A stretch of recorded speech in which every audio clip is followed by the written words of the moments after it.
Also taking a look this morning at Wall Street getting bullish on the cruise industry, from cars to cruises.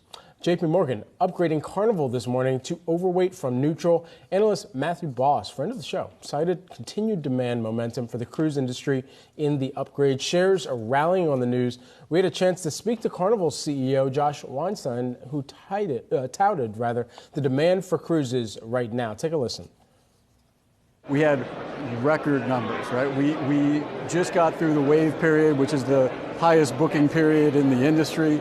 We literally had the most bookings in the history of our company in that 3-month period. And that was both our North American brands and our European brands, which took a little longer to get back into that flow. So frankly speaking, between that and our first quarter results, where we beat on every single line item, things are trajectorying in the right trajectory.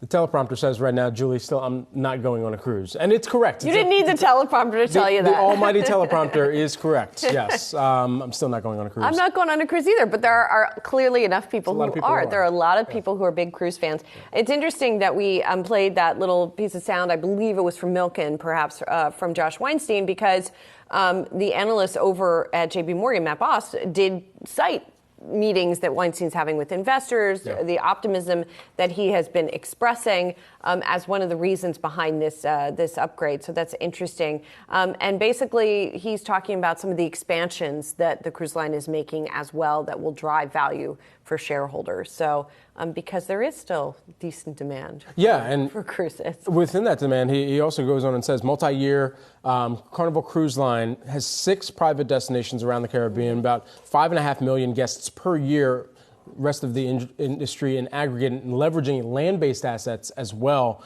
to drive further value creation into the second half of 2025 and meaningful expansion of Half Moon Cay.